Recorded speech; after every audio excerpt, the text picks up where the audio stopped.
So, today I turned 70 years, 70. I tell you, I feel more energetic, more creative, and more innovative than I felt when I was 34, 45. Today I turned 70 and this is where I live at. A nice neighborhood, downtown Tampa. But I didn't always live in this neighborhood. In fact, most of the neighborhoods I lived in and most of my life has been marginalized neighborhoods, particularly African American neighborhoods that were both high poverty as well as high crime.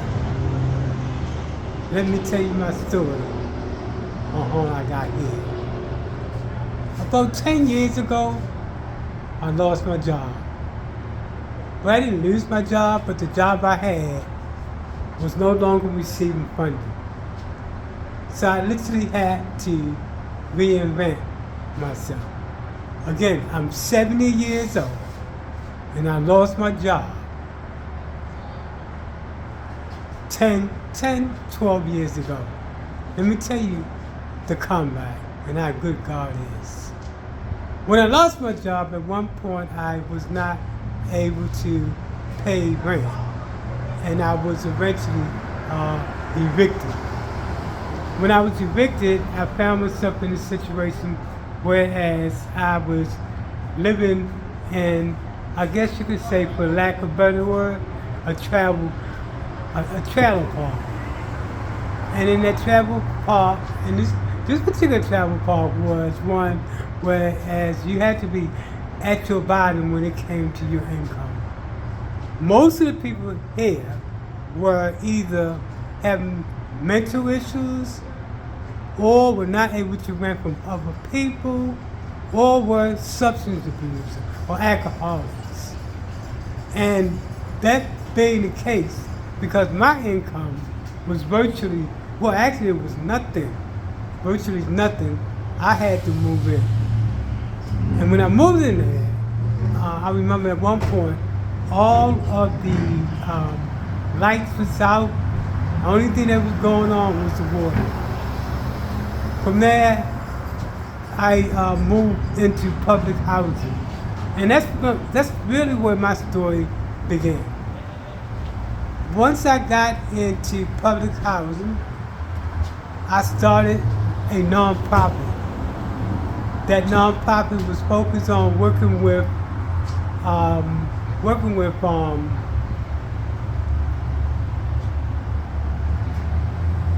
nonprofits and communities from around the country and disenfranchised communities. Bear with me. You're gonna love this particular story. So I worked in those neighborhoods. And that's where I got my expertise from.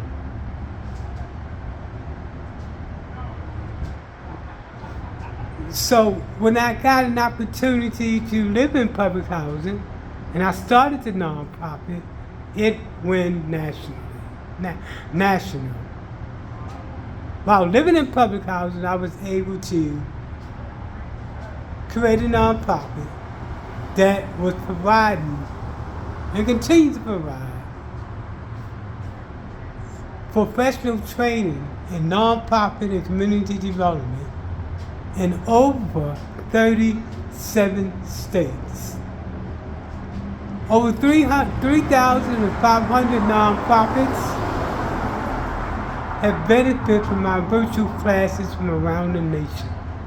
I want you to keep in mind, this is where I come from, enriching into housing into here. So let me back up a little bit. So I moved into Rovers Park. That's where I was living at for 10 years until I moved here. But while in Rovers Park, I made that time wisely to build this national reach. And I did so using virtual training. What created that opportunity was in 2019 when everybody had to pretty much turn in because of the virus, and everybody was going virtual. When it started going virtual, it gave me an opportunity because now I could plug into. Before I had that opportunity, most of my classes were in face-to-face classes, and I did give monthly classes throughout the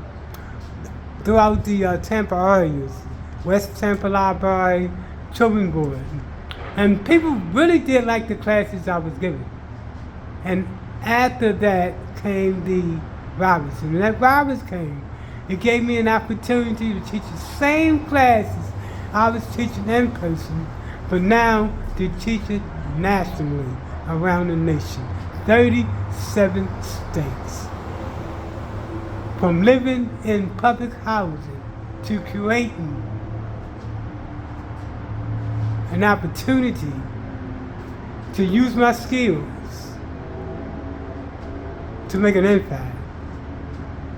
It's not where you are, it's where you're going at. 3 years ago, I was living in a community that was high crime,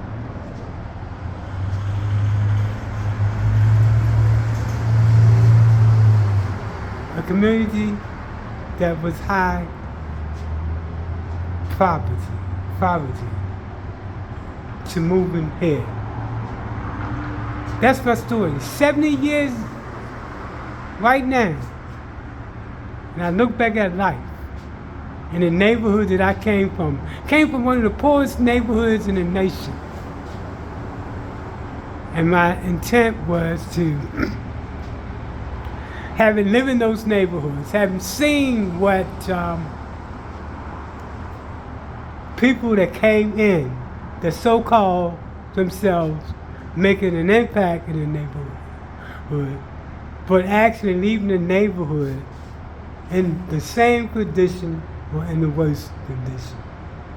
It was way back then when I was young that I decided that my life purpose, my life mission was to grow up and learn everything I could and come back to the very same neighborhoods and create an impact in that neighborhood where residents drive the narrative and developing strategies that changes their neighborhoods. 70 years old. It goes to show that you're never too old nor too young to make a change. I keep my youth, I think, because I've always believed in having a new school, next generation approach to how I look at life. I'm 70 years old. And I know before I leave this particular planet, I've already had an impact. I've worked with and assisted over 500 nonprofits in preparing their paperwork to start their nonprofits throughout 14 states. It's like the seeds being planted, the mindset being planted, all created while I was living in public housing. The mindset. And the greater majority of the programs and projects that I do are free of charge. And I think that speaks to the fact that the whole objective was to come back and teach in those neighborhoods that people have left and forgot about, to empower themselves to change the narrative. 70 years old. And I have so much to say, but I just wanted to jump on. Like always, whenever I feel in the mood, I just jump on, and talk. And did I say thank God?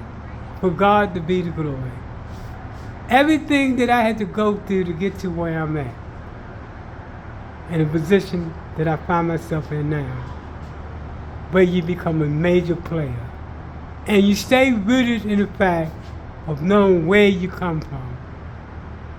And knowing the mission is all about changing lives, creating a new school, a next generation approach. And the one thing you need to understand is that creating wealth in these neighborhoods creates the opportunity for transformation.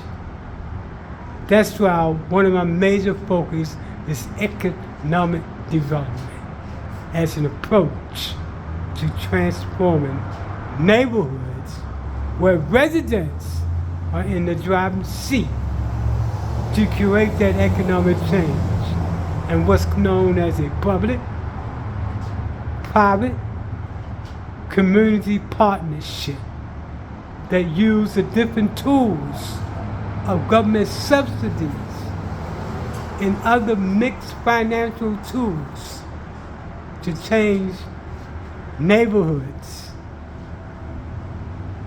and create opportunities for people from the bottom up while the neighborhood change. That's what we call true transformation. 70 years old, and to God be the glory.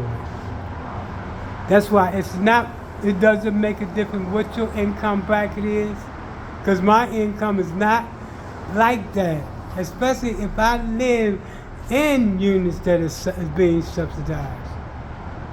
But my mind doesn't stop me from creating opportunity to change the world. When most people meet me, they think that I probably have a whole lot of money teaching all these people and all this training, but I don't. The only thing I do have is a passion to make a difference. To understand that in order to put yourself in the driver's seat, you have to have a plan. And that plan has to talk about creating infrastructure changes that's led by the community.